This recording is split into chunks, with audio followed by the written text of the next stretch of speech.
Well, hello, everyone, and welcome to the weekly Dharma Gathering.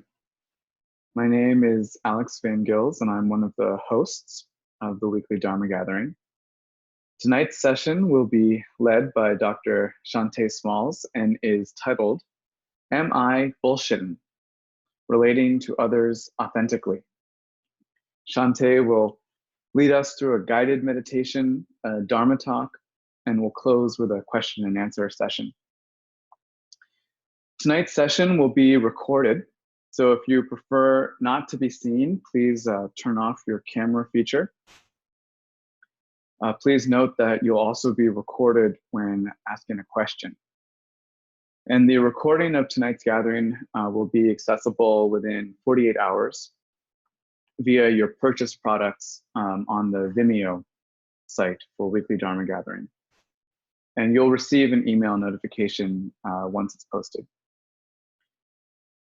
Dr. Shanté Paradigm Smalls is a teacher and student in the Shambhala School of Vajrayana Buddhism. Shanté began studying and practicing Buddhism at age 17 and has practiced in Zen, SGI, and Shambhala communities. Shanté began on the teaching path in 2009 and was authorized in the Shambhala tradition to teach meditation and Buddha Dharma in 2015. Dr. Smalls teaches Dharma and meditation in a variety of locations, including Dharma centers, conferences, corporations, and colleges and universities.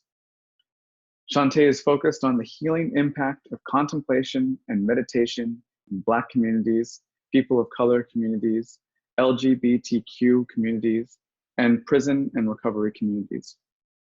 They are a teacher on the Liberation app, and they also teach regularly on weekly Dharma Gathering online, which they co-founded and curate. So thank you very much, Shanté, and I'll turn it over to you for the guided meditation.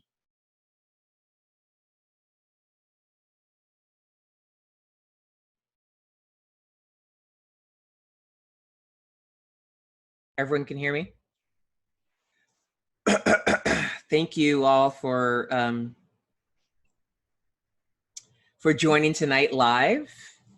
Those of you who are live and can make it, and also welcome to the people who are watching this recorded. Will be watching it recorded.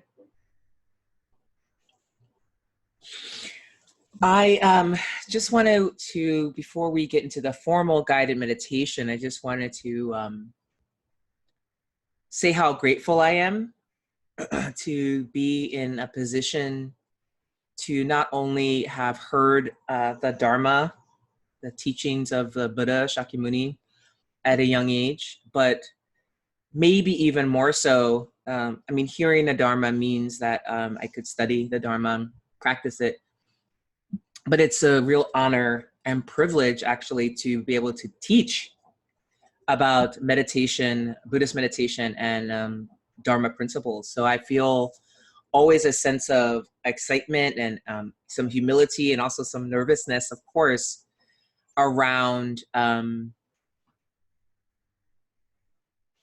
sharing.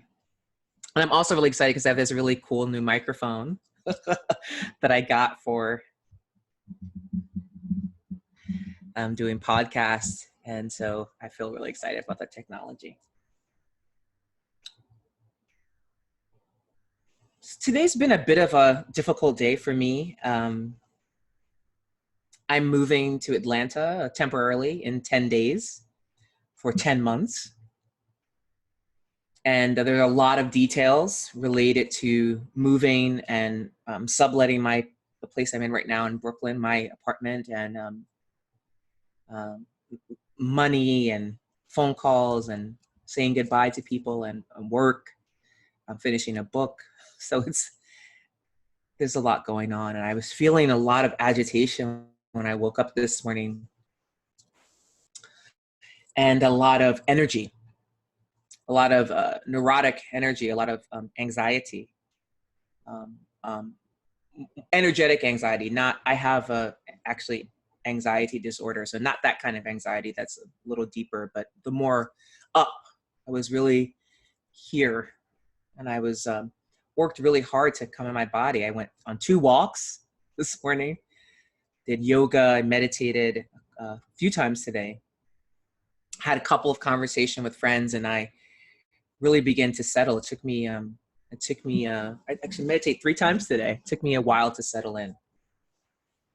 And I think that that's really awesome that today I'm giving this talk about being authentic, you know, and not bullshitting myself and other people about what it means to, or what it feels like to practice in spiritual practice. So I'd like to offer a bit of a guided meditation that's going to be kind of like the teaching too.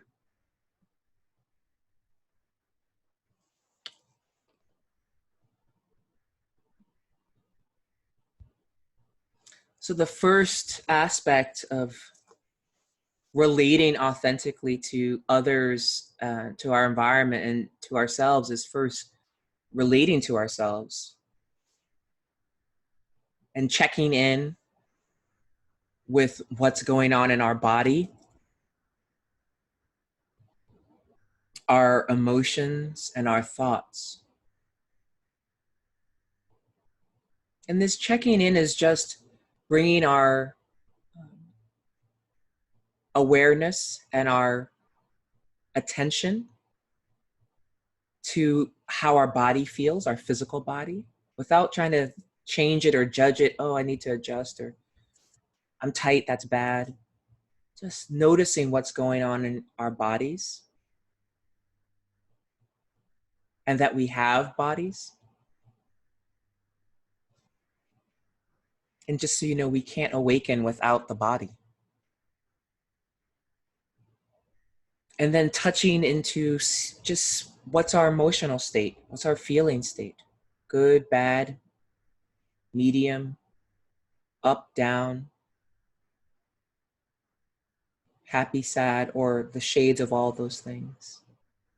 And just noticing that, acknowledging that, and even appreciating that. So body,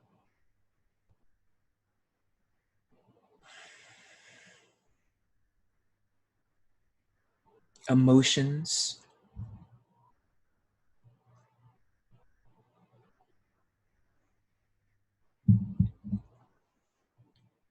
and then just noticing the quality of our minds. Perhaps the mind is settled, perhaps it's quite active, perhaps it's somewhere in between.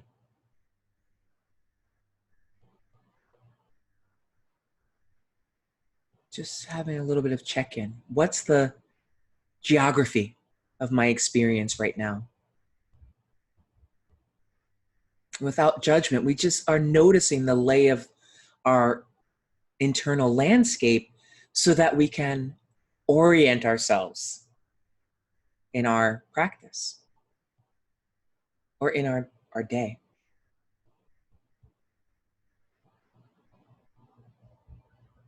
That's just the basic tenet of awareness and attention, sometimes called mindfulness, but I want to move away from this emphasis on the mind and more on present.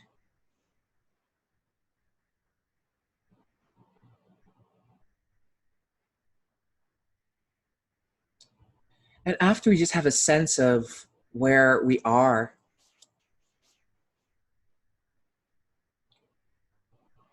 we begin to just settle into our seat, soften the front of our body, relax it.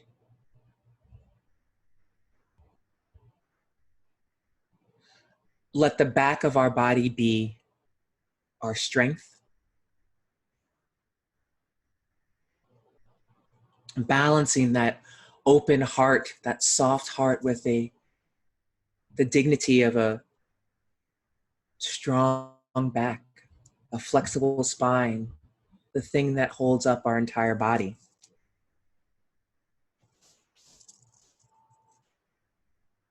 Relaxing our face, relaxing our chest, relaxing our stomach. Sitting upright, but not being, oh, I'm meditating now, so I've got to be perfect. No, we relax into our very human posture. And we let our body and gravity do the work. If we slump, we don't have to get rigid. We just notice, oh, I'm slumping. If we're too rigid, we just slightly soften. Everything is without judgment or panic or fear of getting it wrong.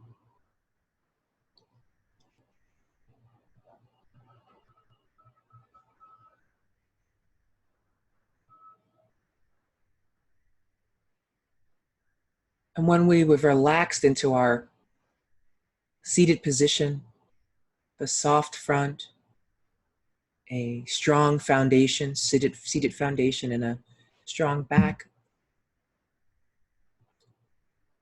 we just turn our attention to our breath.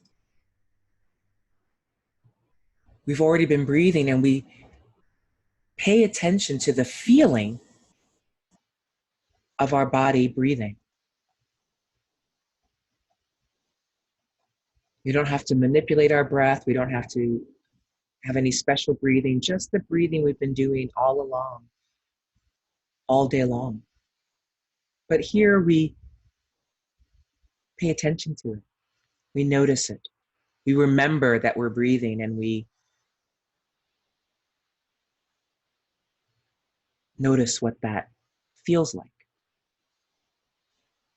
And here it's the whole body. We're not just focusing on the nose or mouth. We're feeling the breath throughout our entire body, a global experience.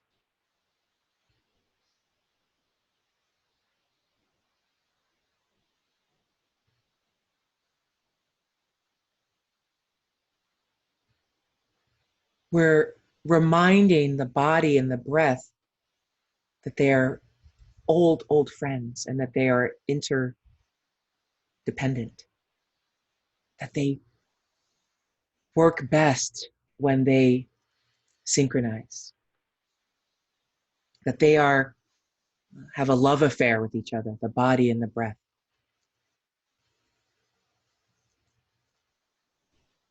Feeling.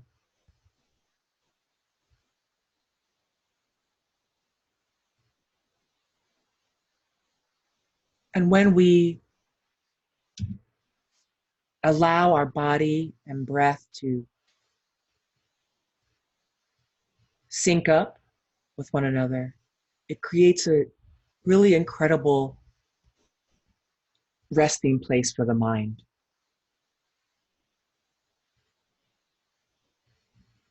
The mind can take its seat in the synchronized feeling body, in the body that's feeling itself breathe. The mind can relax into that situation. The mind can feel safe, but not hidden.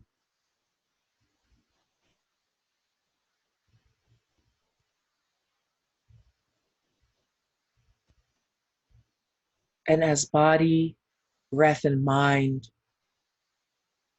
reunite and remember their precious relationship,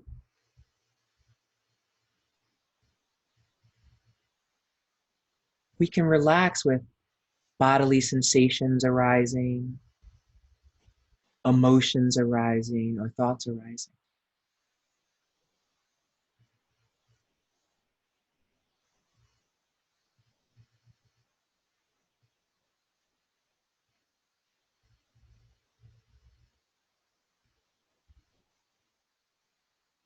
Because we're feeling all of that. We're feeling our body. We're feeling our breath in the body. We're feeling our mind resting.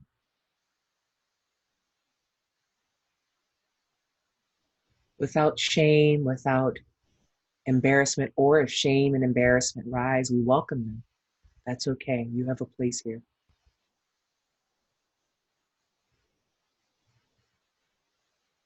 Thoughts are arising, no problem. Make room for them.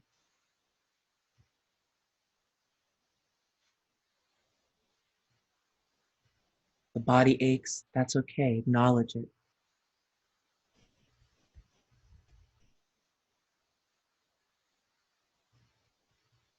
And we feel what we feel.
And this quality of feeling, whatever that complex ecosystem is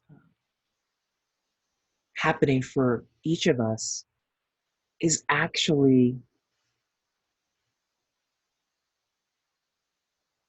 the language of being a sentient being, particularly being a human being. It's not thinking or doing, it's feeling.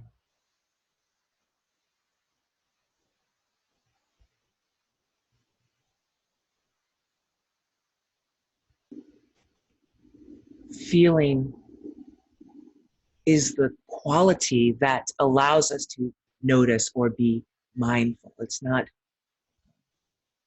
the mind trying to catch thoughts or experience, it's feeling.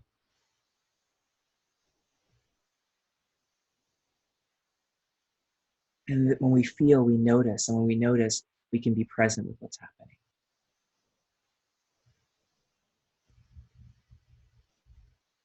And we begin to cultivate judging our experience less.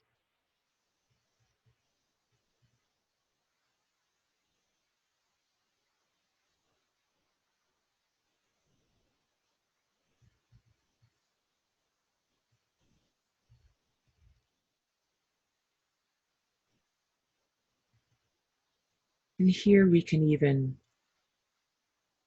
drop the technique and just feel what we're feeling, letting it radiate out into the world. Whatever that feeling is, maybe you're feeling in your heart center or your belly or your back, just let it dissipate into the world. Let it connect you to your environment and to other beings. Let it not be selfish, but let it be the state of all things, which is we are nature.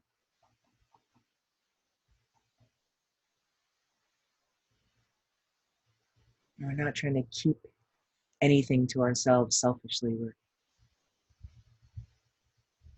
trying to face the world with that quality of feeling.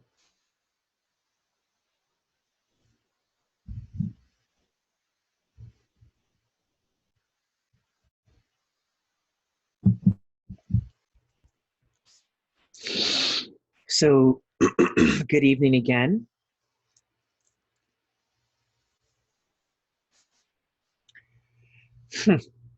So this title, the title of this talk is a little tongue in cheek, but it's also comes from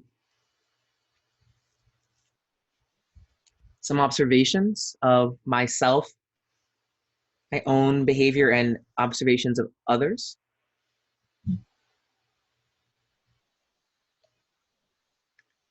But first, let me start with myself.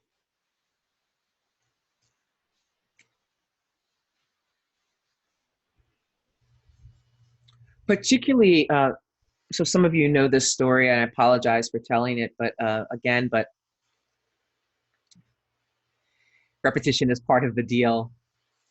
Plus, I'm getting older, and I like to tell certain stories. But I came to really be interested in Buddhism at quite a young age for a Westerner, who was not raised in a Buddhist community. I was raised in an evangelical Christian community, which actually shockingly and surprisingly has served me very well in terms of being a Buddhist practitioner and going on retreat and having to wake up at really horrible early hours because my mom used to wake us up during the school year at 5:45 a.m. to do morning devotions. She would like read the Bible verses to us and pray over us, and we were really annoyed by that. But um, it prepared me actually in a very interesting way for this discipline I've taken up. But I was very interested in learning about how people around in different sort of faith or philosophy systems saw the world, and I was introduced to meditation um, by some young Dharma punks. I'm not even sure if that community is around anymore, but these young guys who were like punk rock guys and rock climbers were like, yeah, meditation is so cool. And I was like, yeah, you know. And I think I, like many people who grew up in the Western Hemisphere without exposure to Dharma, only knew was a martial artist. I took martial arts classes as a young person, and so I was very it's like a little Asiaphile when I was young, and I was really into martial arts film. So I only knew sort of what I saw of martial arts representations of like Chan Buddhism, Chinese Zen, and so it was very obviously topographical and bad, but I was really interested in what I saw. And I began meditating, and I was also in recovery, still am, as a young person. So through recovery, I was introduced to meditation, Buddhist meditation. And for many years, I have to admit, I was really on some bullshit. I had a lot of books, you know, I read a lot because I love to read, and I somehow became an academic. And so reading has always been a real balm for me. But that escape into reading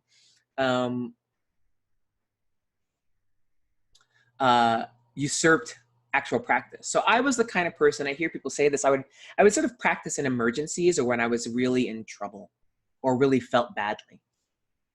And it was quite helpful. But as I once heard my teacher say, you know, meditation is more like drinking a glass of water every day or brushing your teeth every day rather than like a holiday where you do something special.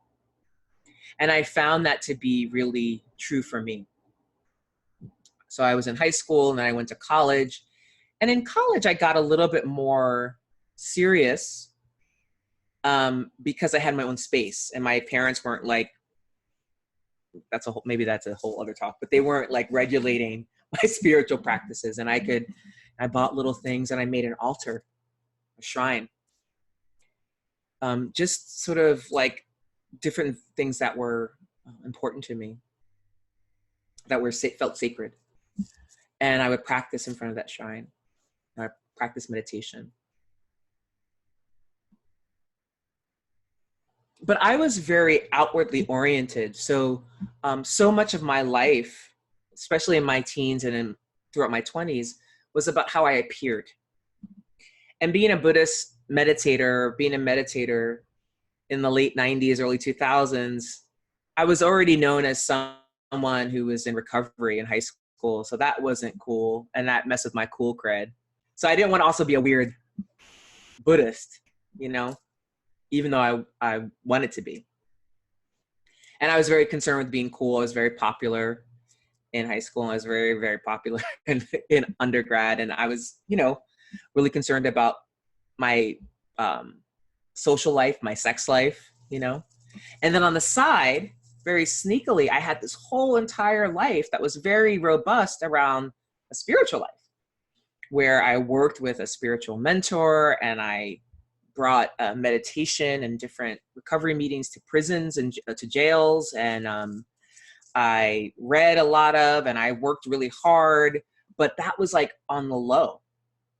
And I really just wanted to be a cool kid. And I was a club kid. I was a go-go dancer. I did a lot. I did a lot as a Buddhist go-go dancer. You know, and as a queer kid and as a trans, you know, kid, I was really trying to fit in. So much of my life was about persona. But when I moved to New York in the late 90s, I very quickly got very deep into meditation practice. And I had an incredible amount of rage and anger. As a dark-skinned Black person who was assigned female at birth, who had experienced a credible amount of misogyny, anti-Blackness, anti-Black femaleness. And then as someone who was really struggling still at that point with being trans and had a lot of internalized transphobia and homophobia, and felt like the spirits, the Dralas, or at that time, you know, God had put a lot on me. Queer, trans, Black, dark-skinned, you know, female-bodied, recovery. It was just, I just was very angry and was angry at the things, the violences that would come at me daily. And also my internalized violence. And so I had this kind of split where I spent a lot of my time practicing yoga, working out, meditating, going to going to 12-step meetings. But I was so angry. I mean, I was like, really up until probably a decade ago, probably less, I was really good I was the person you saw cursing people out in the street in New York, always. I mean, if there was someone getting into a fight in the street, on the subway, it was me. And I felt this real gap between the spiritual life that I was really trying hard to cultivate in my 20s, which was very difficult, and the way I kind of behaved in romantic relationships and friendships, at work, and in the street, everywhere.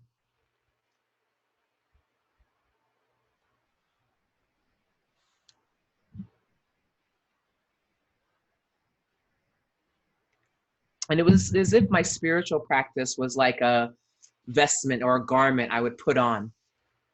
It's not that I wasn't serious about it or committed to it. It just was so hard to do all the time.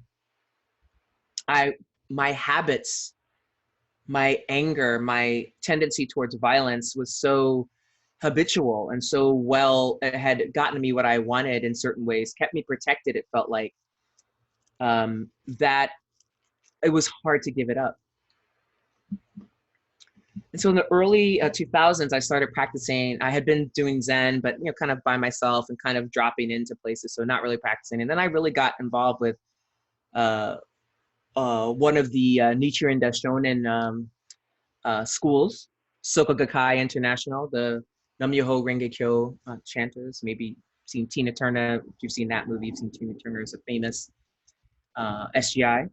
And Nichiren Daishonin was a 12th century Buddhist monk in Japan. And he was pretty, his view of life was pretty bleak. But he really did an incredible amount of work of around the Lotus Sutra. And I did that practice for a couple of years, and I started to feel this more integration. And I started to feel less shame and embarrassment about being a Buddhist. And I was going to the SGI Center in New York on 15th Street, like almost every day, or like 4 or 5 times a day, practicing during the day, practicing at home, really got my, altar shrine together, and reading Buddha Dharma, books by the president then of SGI, Joseph Ikeda. And then I started reading Pema Chodron and Chogyam Rinpoche. And through that, I really started having a deeper spiritual experience and an integration. And I felt like I can't do these practices and then walk out the door and act like a lunatic. I started to feel real pain at doing that, internal pain. And the practice itself of practicing daily, when I really started on daily practice, began to really wear down my habitual patterns. And I really began to become more cognizant of my aggression toward myself and towards others. And it was quite shocking. That eventually led me to reading Pema Chodron and Chogyam Rinpoche. Eventually led me to the Shambhala Center of New York, and where I began to practice, where I took Buddhist vows, where I took refuge vows and became a Buddhist. I took Bodhisattva vows and vowed to work for the wakefulness of all beings in this lifetime, all past lifetimes, all future lifetimes, and put other people's wakefulness before my own. So it's, I did not know I would become a Buddhist teacher, but there you go. And one of the things I learned or began to observe in myself as I really began to engage with Sangha, one of the three jewels, the Buddha as an example, the Dharma as the teachings of how to live, and the Sangha as a community of practitioners, but also, as I like to call it, an irritant, a mirror, a source of sometimes frustration, a source of love, a source of pain, a source of friendship. What I began to notice in the Sangha, and I began to take that on, is posturing. And every Sangha I've been in has done this, has their own pitfalls of posturing. Here, we do it this way. So we sometimes, or I, or communities I've been a part of, can get the things, the forms that are meant to free us and open us up and break open our hearts and connect us to other people, can become traps where if someone doesn't know how to do it or does it the wrong way, they chant the wrong way, or they don't bow the right way, or they whatever, a way we start to gaslight people, or we start to spiritually abuse people. Or it can become a situation where, oh, I'm a practitioner, and so I don't have to worry about this complaint you have against me because my intentions were good, and let's just Buddhaize it and everything's fine. That's your problem. Or I'm having this struggle because life has pain. And I was listening to a talk this morning by Sebene Selassie on the Liberate app, and she was saying this great thing that, she was talking about the Four Noble Truths, and that pain times, I think she said resistance was the word, resistance equals suffering, right? Pain is guaranteed, suffering is optional, as they say in 12 steps. But I'm having this pain in my life. Oh, I must not be meditating enough or doing enough practices or enough frustrations or enough whatever. I'm going to do that, or enough yoga. So that's the bypassing aspect. And so in the Sangha, I was being taught a lot of really great things. But I was also being inculcated in the culture of Sangha, which sometimes in the West, particularly in the United States, can be very competitive, is rife with a lot of repression. And I'll attribute that in part because a lot of Western Sanghas that aren't Asian or aren't ethnic Asian are majority white, and white culture in the United States is repressed. And so that's part of the Dharma, is that there's a lot of repression of feeling, of honest conversation. There's a lot of niceness, but not kindness. And so I felt on the outskirts of that, but I felt like my behavior had to be a certain way I was also in my 20s at the time. And so my late 20s, early 30s. And so the young people at the time, we weren't really that welcome. And we were also assholes.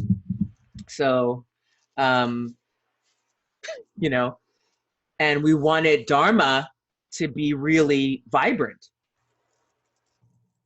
and to reflect our generation of Gen X, and then soon millennial, or it was Gen Y then, but now they're millennials, practitioners. So I was thinking about this, my experience in Sangha, thinking about my experience as a teacher, and thinking particularly about the ways that there's a kind of idea of a Buddhist practitioner or a meditator or a yoga practitioner or whatever, and people try to fit into this mold or this archetype rather than to work with where they are or work where I am. And particularly when I started teaching,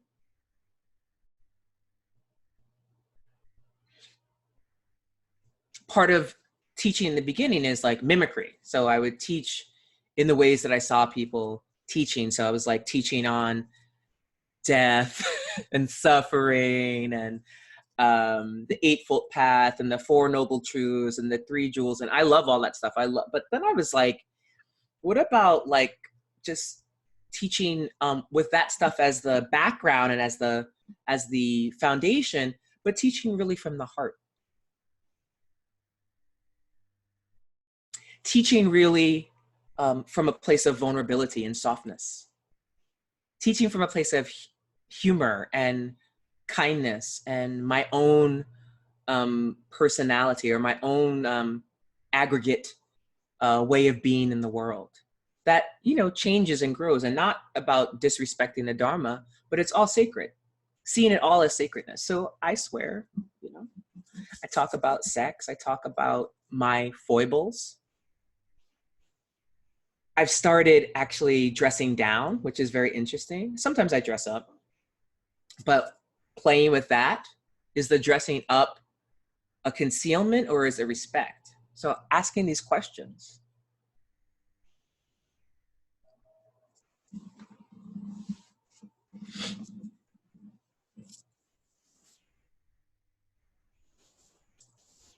And then there's criticism that comes with that, which is good. I welcome it. That's excellent. If everyone likes me, I'm a charlatan. And that's not what I'm really concerned about. What I'm really concerned about is being a vessel.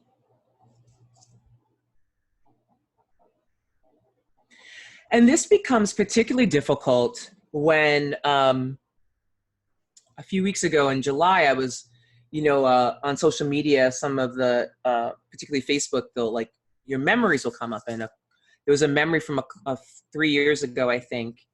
3 years ago, 2 years ago, and a year ago in July. And each June, or it was June or July, I think it was July, there was some really major event that I had commented on in the Buddhist world, in the Tibetan Buddhist world. Not only, but one was I think 2 or 3 years ago, was a very famous Tibetan Buddhist teacher, Sogyal Rinpoche, was in some controversy around and had to step down from his leadership around spiritual abuse and sexual abuse and financial abuses. The next year, 2017, was another a Buddhist teacher who was, I think he was a insight teacher, died of a drug overdose. And like a week later, another Tibetan teacher in the Kagyu tradition had to step down because of abuses. And then last year, my teacher, a report came out with his history of abuse, sexual abuse and misconduct. So I was struck by this cycle of memories and feeling this feeling of, were these people just bullshit? You know, were they just faking it? Were they just lying?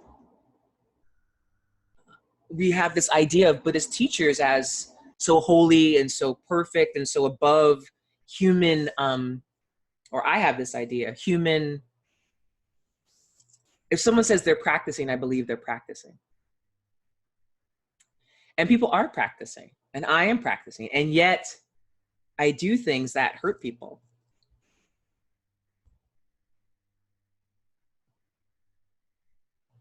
And Mingyur Rinpoche has this in his new book, which I'm forgetting the title of, but it's about his experience with death when he went on a 4.5-year wandering retreat. And he realized that he left his temple and he was like feeling very trapped by his position as a Rinpoche and as an awakened teacher. And then he said he got, to the next town and no one knew who he was, and they weren't bowing to him and saying, "Oh, sir," or Rinpoche. And he was like, why aren't they, And I was like, yeah, right.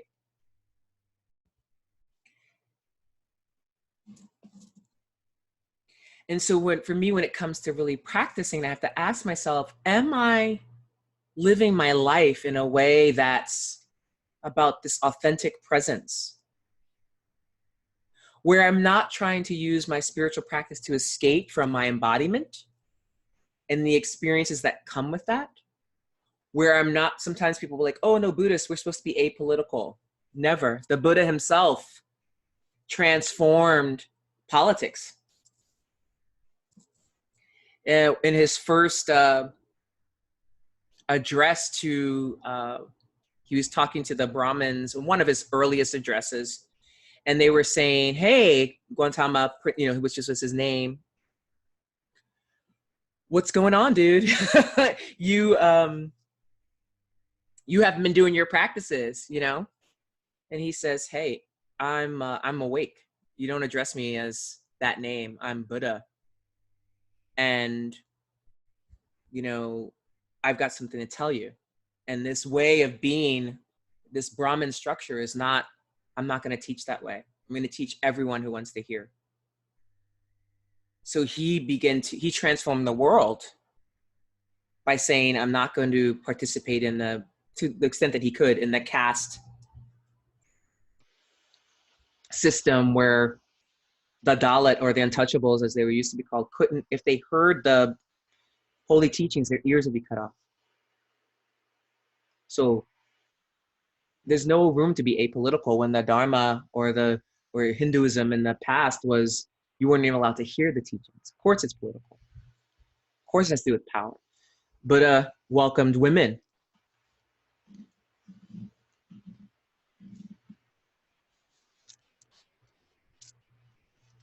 Into his practice. The woman who gave him milk and saved his life became a nun, a principal student. He thought about animals and other beings. So these are all things that we've politicized, but it's about being thoughtful about the world and the environment. So this idea that we don't think about the world as it informs community and as it informs our interconnectedness, we're not just interconnected and that's okay. The Amazon is on fire and that impacts us. Oxygen is not like, oh no, I'm not political, But many times inside of any group of gathering of people, you have power dynamics. And so we need to be aware of those. You have conflict. How do we deal with conflict? How do I deal with conflict? Am I just on some bullshit where I practice, and then how I deal with people on a just regular basis looks like I've never meditated in my life?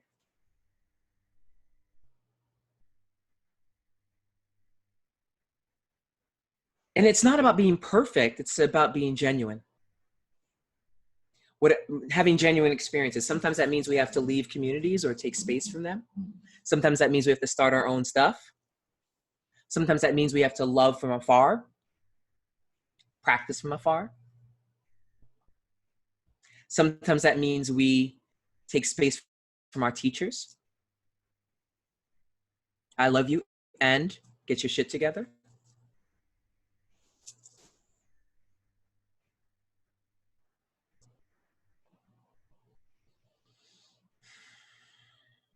Because this practice is really, let me just say the ultimate thing. If I'm on some bullshit, when the moment comes when I die, I'm dying.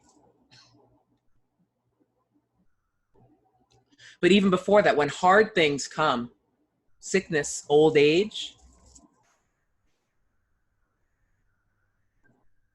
I can't deal with them because it's been a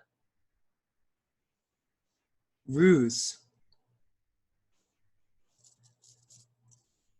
I can't deal with the death and the certainty of death, mine and the death of all things. I can't deal with change. Even the change in seasons can be difficult, irritating. Even kindness, even the change in relationships or status can be world altering. Because I haven't really felt my humanity. I want to hoard what's good. I want to push away what's I don't like, and I want to be indifferent to the rest. Passion, aggression, ignorance, 3 poisons. I don't want to hear what doesn't conform to my world. I don't want to speak lest I lose my position and power.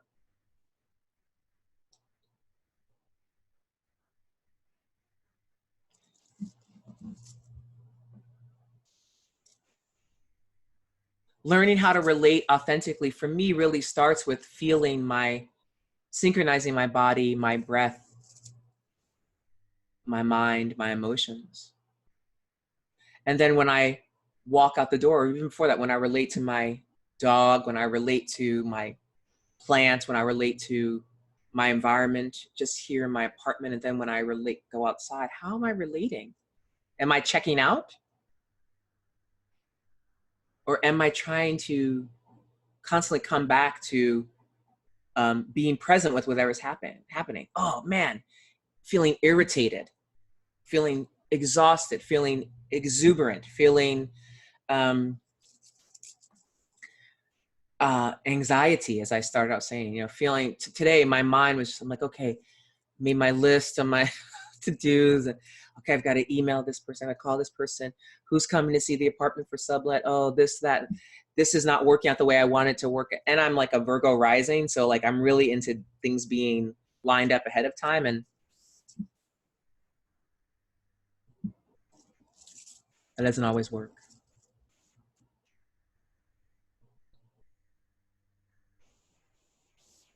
So just want to leave you with 2 little quotes that are helpful thinking about this. So one is the principles of warriorship.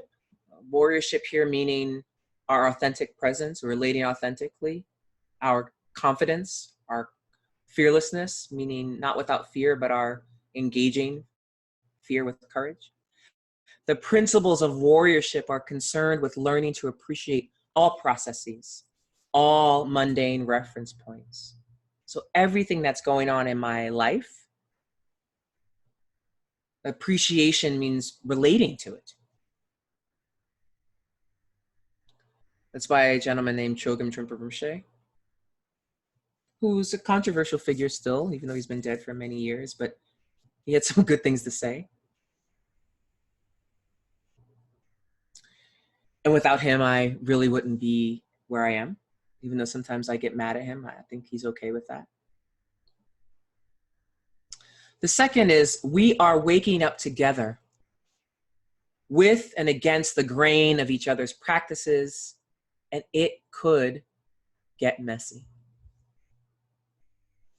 That's by Dr. Yasmin Sayadullah, who's in Radical Dharma, in the book Radical Dharma.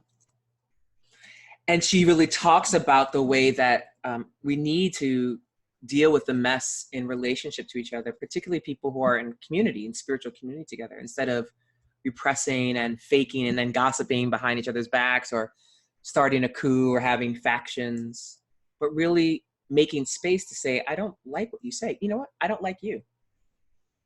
But you're here and I'm here. What are we going to do about that? We're both trying to make something happen. I don't like the way you go about it. You don't like the way I go about it, but we both want to be here and we both deserve to be here. How do we work with when I can't stand you? You know, that's real. Not, oh, I'm a Buddhist, so I should like everyone. No. But I can work with, it's like a sibling thing. You may not like your siblings, but it's like we might be sharing space sometime. How do we work with, I can't wake up without that irritating person. That's what sucks. I need them. But it has to come from a place of real genuineness, not fake. Oh, I'll be nice to them and then I'll tell, oh, I can't stand them, which I've done. Sometimes I preface it with, in the spirit of gossip.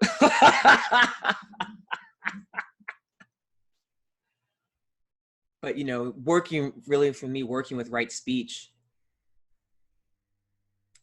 to be authentic.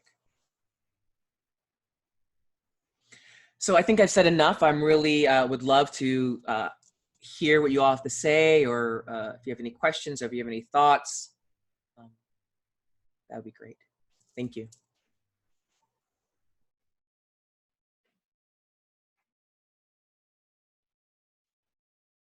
Thank you, Shanté. So just so everyone knows, I've set it so that everyone can unmute themselves if they'd like to ask a question, or you can also write it into the chat box. And if you're having a hard time unmuting yourself, you can just write in the chat box that you have a question, and I will turn your mic on.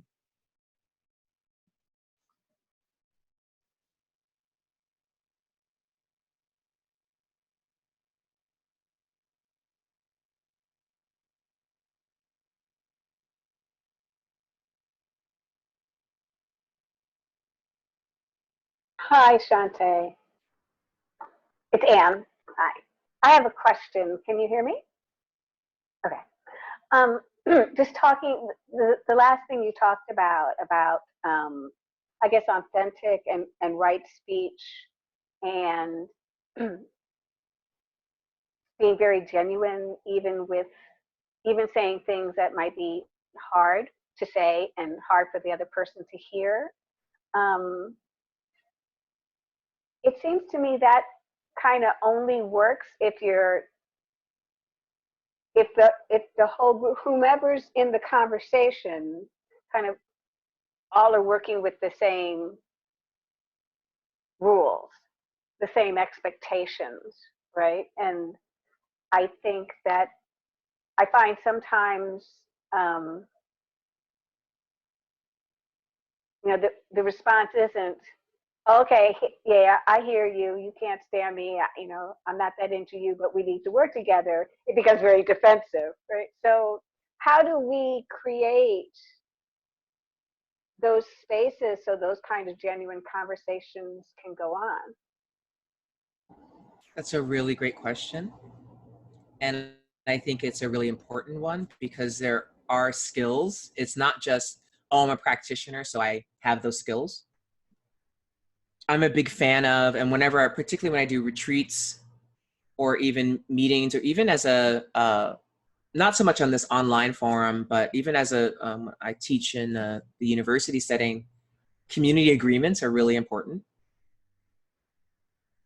So they're self-generated, they're generated from the group. It's sort of like, what are the principles we as a community, whether we're a community for an hour, for 2 days, forever, you know, for 15 weeks, what are the things we value, and how do we hold each other accountable to those?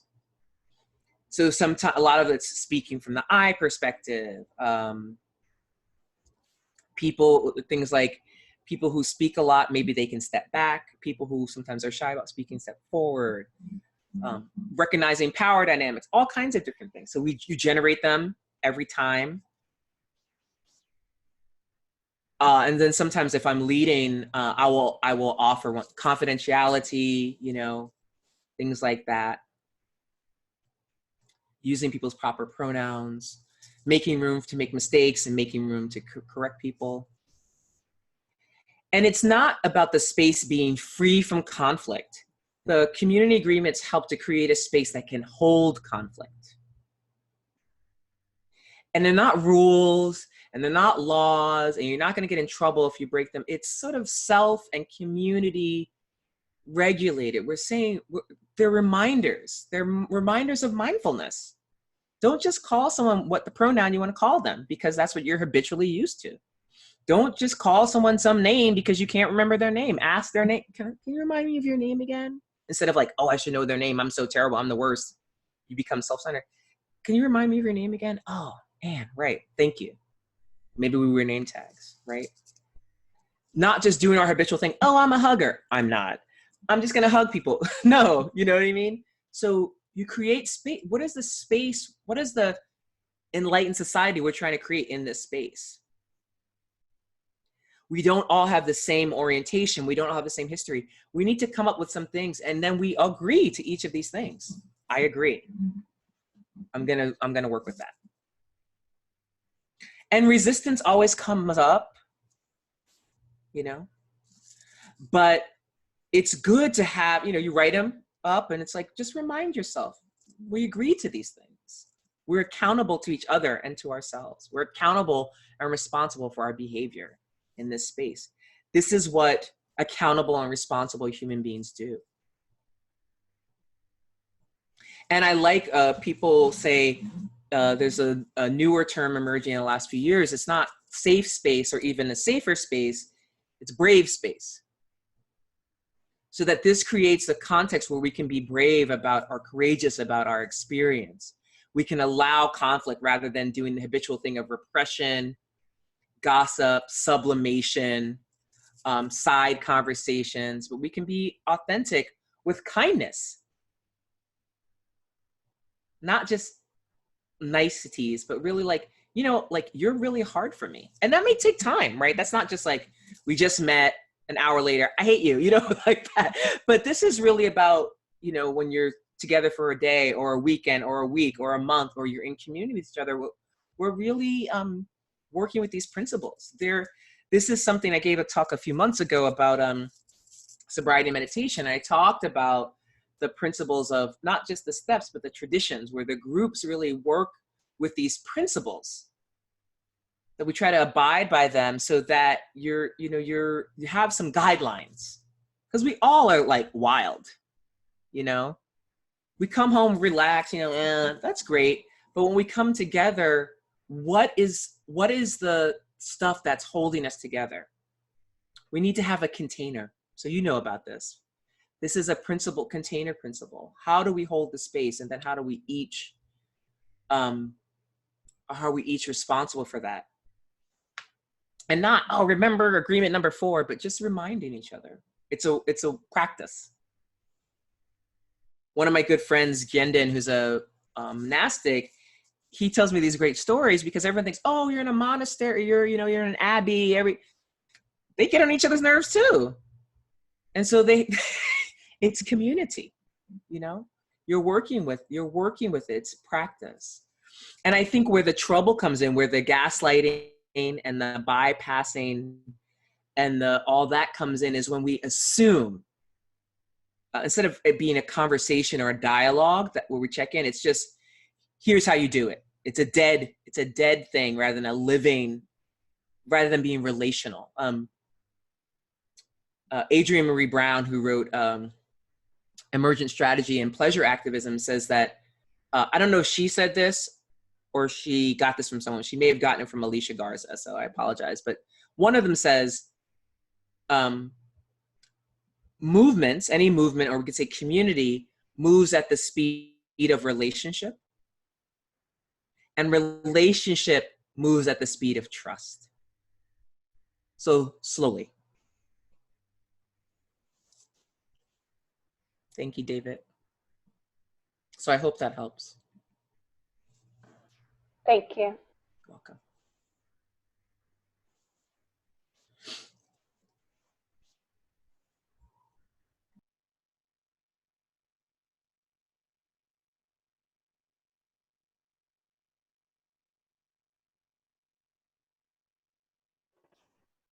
Hi, Shanté. Hi, thank you.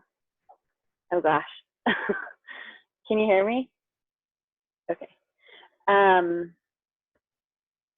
Thank you for your talk and the meditation. I was in that last question thinking about, I have this idea that very similar to what we were just talking about, in spaces where I find myself where there aren't community agreements or spiritual principles, because I often find myself in those as well.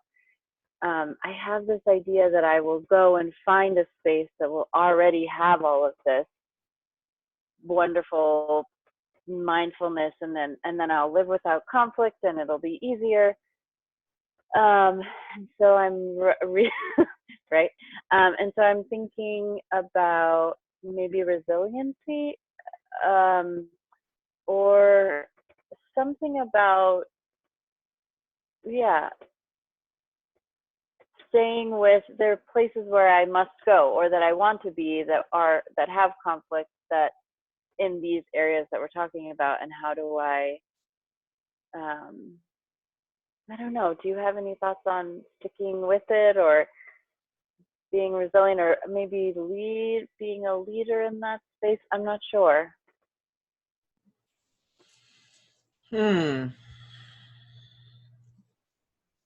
Yeah. Well, one question I've been asking myself, particularly around, so I work in, and you were adjacent to this space before, but I work in the academy. And it's a hard space.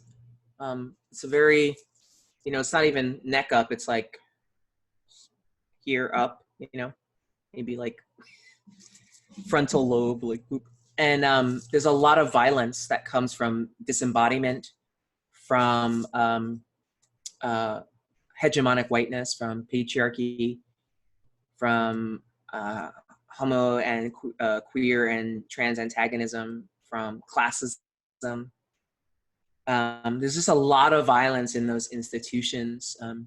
Many of them were built by the labor of either enslaved or migrants, or have connections to religious institutions that sometimes, were really shitty. So there's a lot of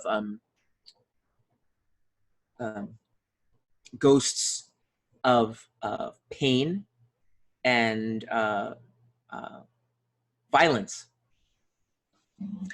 And I think when I was a graduate student, I had a lot of high hopes about I was going to transform, and then it was sort of like spitting into a tsunami or something, and it was really a bit of hubris because smarter people have come before me and died as a result of trying to do all that. And I really had to find, remind myself, what was my purpose? What did I want to do in that space? I wanted to write, research, teach, and really work with students of color, first-generation students, queer and trans students, a lot of students who had been overlooked or who felt that they weren't traditionally smart or whatever. And in my particular job, the area I really focus on putting my efforts in is working with empowering graduate students, getting more resources for them internally, helping them to get more resources externally, mentoring. I can't transform the entire institution. I can't transform the college that my department's in. I can't transform my entire department, but I can work in this one area. That's where I really do my service in my department. And I think that, like, getting really specific rather than trying to, for me, it's more of I have to really work with ego that wants to, because the downside to ego leadership is the burnout and is the violence. And so I just like something very specific rather than I may help move things an inch, or I may help one or two people, rather than I come in there and wave my wand and everything is better. It may be just whispering in someone's ear who has power, because I don't have the energy or power or position to do that thing. But I could say, I could give that person an idea, and then they have the power to make it happen. That's how coalition works. That's how community works. And I think for me, it's really about maintaining a sense of, or working with a sense of my own. Resiliency is a tough word, because I think sometimes resiliency, we weaponize resiliency against ourselves. And it becomes like a way of not recognizing our own pain. So I like to think of it as a kind of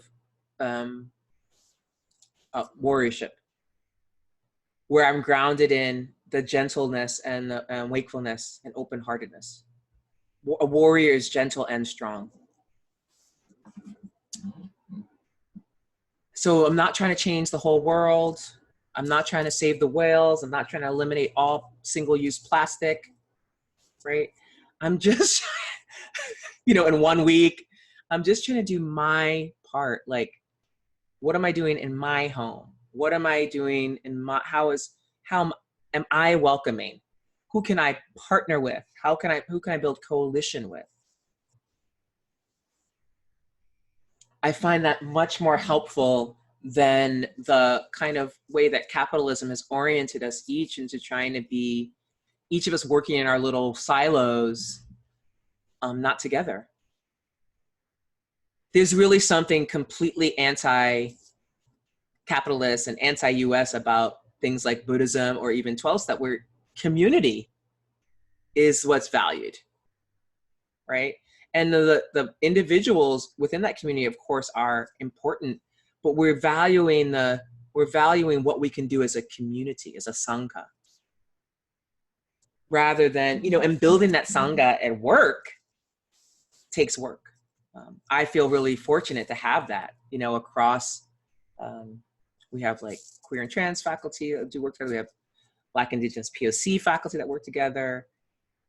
You know, people from the business school, people in the sciences, you know, we're working together, not just the humanities people. And that took work, you know, coalition, Slack groups, WhatsApp app groups, conversations, spending time with each other outside of work, visioning. And it's hard, and sometimes it's depressing, and sometimes I need a break. That's the other thing I'm going to say, is that the self-care aspect and the stepping back aspect of that is also really important. And saying to your colleagues or your comrades, I need to step back for this next 6 months. And I'll be on the sidelines, and I'll do a little this and that, and maybe I'll do the technology, but I need to step back from some of this work, and I need to really rejuvenate. So that's why it's good to have a coalition of people. That's why it's good to have transmission, right? So instead of it being like one leader and then the followers, it's like we're training each other in leadership, passing it on. It's a lineage. So that's the difference between a lineage and kind of like a dictatorship or something. It's like you're training your, as my friend likes to say, you're training your replacement always. And so I find that really, really helpful, to not hoard kind of resources and to really share. That's how things get done. Yeah.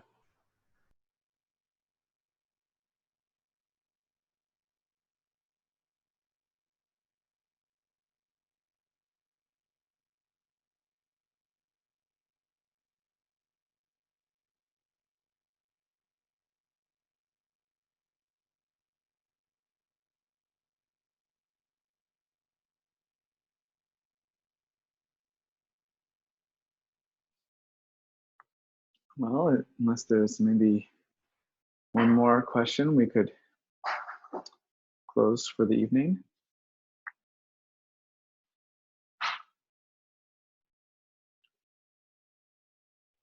Well, thank you, Shanté, and thank you everyone for joining us for tonight's weekly Dharma gathering. Please join us next week for a gathering on Wednesday, August 28th with Dr. Hun Lai, for a talk entitled Between the Four Noble Rumors and Four Noble Truths.